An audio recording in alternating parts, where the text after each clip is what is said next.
On s'investit, composé à Montréal le 514-524-3708, à l'extérieur au 1-866-450-3000 ou encore par courriel à onsinvestit@tva.ca. Toujours un plaisir de recevoir Anne Marcotte de Viventia. Bonjour. D'ailleurs, on vient d'en voir la promo. Ben oui! Ah, il est partout. Ben oui. Partout sur l'argent. Vous êtes accompagné de Jean Touchette, qui est le directeur du CLD de Montréal-Nord. Aujourd'hui, on va faire un peu la promotion parce que c'est une activité qui va se tenir au mois de novembre. Ben moi, la cause, c'est toujours l'entrepreneuriat. Oui, puis c'est parce que c'est important. Des fois, j'en reçois des courriels et on me dit « Pourquoi tu invites Anne Marcotte parler d'entrepreneuriat? » C'est parce que c'est de l'investissement, ça aussi. Hein? Il y a beaucoup d'argent qui roule là-dedans. Une société qui a moins d'entrepreneurs, c'est une société qui s'appauvrit, hein? Exactement. Et puis là, on travaille sur un bel événement qui s'appelle, en fait, je suis porte-parole pour une deuxième année consécutive, qui est l'événement Montréal-Nord, 4MN.biz. En fait, ce qui nous particularise, c'est que c'est 4 jours à temps plein d'événements entrepreneuriaux sur le territoire du CLD. J'aimerais ça que M. Touchette puisse nous parler de ça, qui est directeur général. Ben oui. Puis dites-moi, M. Touchette, quand on parle de Montréal-Nord, puis de l'entrepreneuriat, on a souvent l'impression que Montréal-Nord, ça a été oublié par rapport au reste de Montréal. Mais pourtant, il y a beaucoup d'activités qui sont en train de se dérouler là-bas. Là. Vous avez raison, ça a peut-être déjà été oublié, mais on est en train de changer justement cet élément-là. Et c'est la raison de cette activité-là qu'on fait 4 jours d'affaires à Montréal-Nord. C'est justement pour démontrer le renouveau à Montréal-Nord et tous les projets qu'il y a sur notre territoire et de la vitalité entrepreneuriale qui existe chez nous.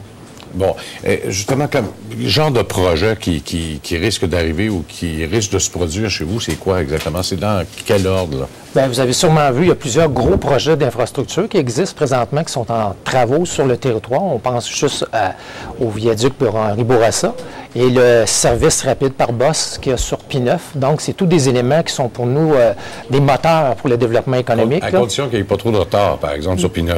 Sur P9, on espère. Parce que c'est des gros chantiers, il faut quand même le dire. Là. Tout à fait. Des gros chantiers d'investissement. Et pourquoi, Anne, tu t'impliques là-dedans? Bon, c'est sûr qu'il y a plein d'événements entrepreneuriaux partout au Québec. C'est sûr que j'ai la chance de participer à plusieurs événements. Mais ce que j'aime de Montréal-Nord, c'est qu'ils font un événement qui dure pendant 4 jours. Il y a des ateliers, il y a des conférences, il y a des formations. Donc, sincèrement, quelqu'un qui veut vivre l'expérience entrepreneuriale puis voir surtout toutes les opportunités avec les gens de Montréal-Nord, c'est sûr que c'est une opportunité extraordinaire. On a un événement qu'on aime beaucoup, qui est l'événement Tapis Rouge, qui va avoir lieu le 11 novembre. Madame Cora, que tu aimes beaucoup, oui, absolument, va être présente ce soir-là avec un dragon aussi, qui est Serge Beauchemin. On va faire un événement Tapis Rouge où est-ce qu'on présente des documentaires sur des entrepreneurs, puis on va avoir des gens qui vont être là pour, dans le fond, répondre à leurs questions. Le but, dans le fond, c'est de montrer les opportunités, c'est d'inspirer. On a aussi Gilles Letourneau de Accès aux solutions, que tu reçois souvent ici. Oui. Puis il est très impliqué, d'ailleurs, dans les émissions avec toi. Il est très impliqué, et puis il va être aussi avec les gens de Montréal-Nord. Il est tombé en amour aussi avec cet événement-là. Il va venir faire une conférence, si je ne me trompe pas, le mercredi 13 novembre. Exactement. Donc, c'est vraiment toutes sortes d'événements. Puis là, on a vraiment une belle programmation qui est disponible sur le site. Les gens peuvent acheter des billets. Il y a différents forfaits qui collent, dans le fond, aux différents profils. Hein. Il y a des gens qui sont en démarrage, des gens qui sont déjà en affaires, qui cherchent des opportunités. C'est un milieu pour réseauter aussi. Tout à fait. Le principe de l'événement, c'est vraiment de faire un happening d'affaires à Montréal-Nord et puis démontrer la richesse entrepreneuriale, permettre aux entrepreneurs entre eux de faire des affaires, d'échanger, mais aussi ce qu'on entend souvent chez les entrepreneurs, c'est la formation. Donc, il y a 12 conférences qu'on va avoir durant ces 4 jours d'affaires-là pour 25 conférenciers avec des entrepreneurs qui viennent aussi parler, faire des témoignages de comment eux vivent cette problématique-là, que ce soit au niveau des ressources humaines, au niveau du bail commercial, au niveau de la comptabilité. Donc, c'est tous des éléments que nous, on voit régulièrement comme besoin des entrepreneurs, dont un objectif, c'est de faire en sorte que ces gens-là obtiennent l'information. Bon, alors, bien sûr, là, je vais vous demander de vendre votre salade aussi. Mettons, j'ai quelques dizaines de milliers de dollars à investir. Qu'est-ce qui me pousserait à aller plutôt vers chez vous, d'aller m'informer auprès du CLD de Montréal-Nord, plutôt que d'aller à Longueuil ou encore d'aller à Laval? Très bonne question. Regardez ce qu'on fait justement à l'intérieur de cet événement-là. On appelle un circuit d'arrondissement. Donc, on invite les investisseurs, on invite les gens d'affaires à venir embarquer dans l'autobus avec nous et on fait le tour. On explique les endroits où, justement, il y a des possibilités d'investissement, que ce soit résidentiel, que ce soit industriel. Donc, l'objectif, c'est de vraiment faire connaître les opportunités qui existent sur notre territoire. Oui, puis moi, je me permets de rajouter quelque chose. Oui, il y a plein de places où est-ce qu'on peut faire des affaires, où est-ce qu'on peut développer, mais il y a des endroits où est-ce qu'on sent qu'il y a un dynamisme. Puis moi, ça fait 2 ans que je m'investis avec les gens du CLD, puis sincèrement, là, j'ai la chance de côtoyer beaucoup de gens, puis je les trouve vraiment, je le dis comme ça, une coche au-dessus en termes de dynamisme. Là. Il y a une effervescence qui se passe là, puis je me dis, il y a des opportunités. On va en parler, puis tant mieux si les gens ont envie de les saisir. Et il y a le rôle du CLD là-dedans. On l'appelle pas le CLD pour rien, c'est le Centre local d'affaires, mais c'est un endroit pour obtenir une panoplie de suggestions d'aide, ou encore de l'aide directe ou indirecte, là. Oui, en fait, le Centre local de développement, c'est en fait la porte d'entrée pour l'entrepreneuriat. Évidemment, nous, notre lettre motive sur l'arrondissement, c'est l'accompagnement qu'on veut offrir. On va faire une différence sur l'accompagnement qu'on va donner aux promoteurs. Donc, quand il vient chez nous, que ce soit avec nous, que ce soit avec les gens de l'arrondissement, que ce soit avec la Chambre de commerce, que ce soit avec Investissement Québec, nous, on réunit les gens autour de la table, puis on donne les services à l'entrepreneur selon ses besoins. C'est comme ça qu'on fonctionne sur notre territoire. Bon.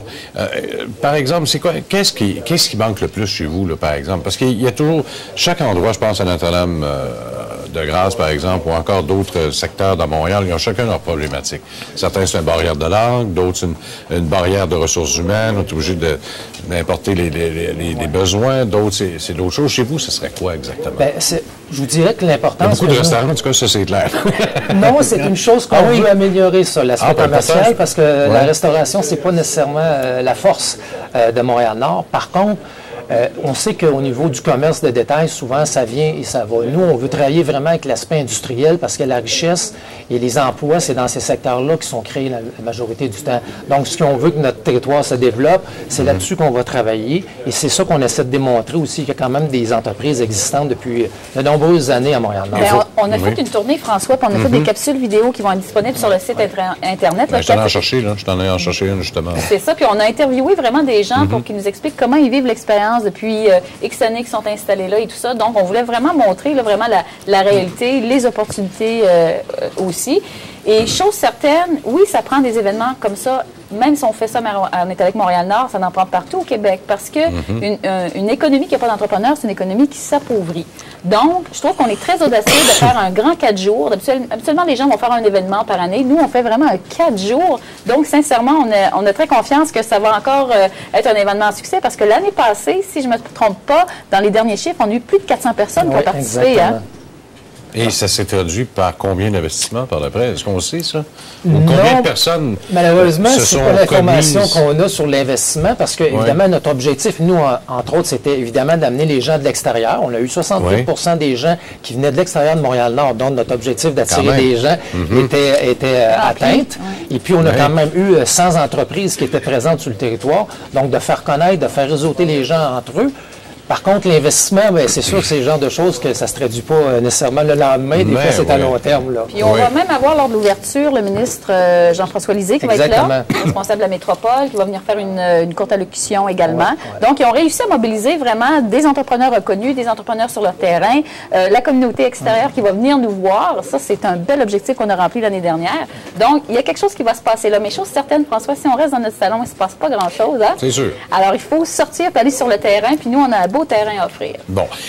C'est sûr que le nerf de la guerre, quand c'est le temps de partir une entreprise, c'est d'avoir de bons locaux. Est-ce que vous êtes bien nantis de ce côté-là? Vous savez qu'à Montréal-Nord, oui, il y a des espaces disponibles. Évidemment, notre travail, puis on a justement chez nous mis en place un commissaire au développement économique. Vous avez un parc industriel en plus? Bien, en fait, c'est une place, c'est une zone d'emploi.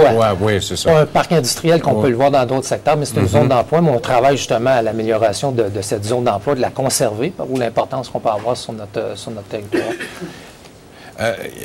L'avenir économique de Montréal-Nord, comment vous l'entrevoyez? Là, il y a les élections, puis là, tout le monde promet toutes sortes de choses, puis vous avez un candidat qui vient de là aussi, en plus. Oui, tout à fait. Alors, comment ça se passe de ce côté-là? Puis c'est important, ça, aussi, là, parce que on parle beaucoup des gens en l'économie, des investisseurs, mais il y a le politique en arrière qu'il faut qu'il fasse un job aussi. Là. Oui, tout à fait. Mais je vous dirais que de ce côté-là, chez nous, en tout cas, à Montréal-Nord, il y a un bon lien qui s'établit. On espère que ça va se poursuivre, on le croit que ça va se poursuivre, mais aussi, ce qu'il ne faut pas perdre de vue, c'est que Montréal-Nord, il y a des éléments qui ont été faits par la ville centrale.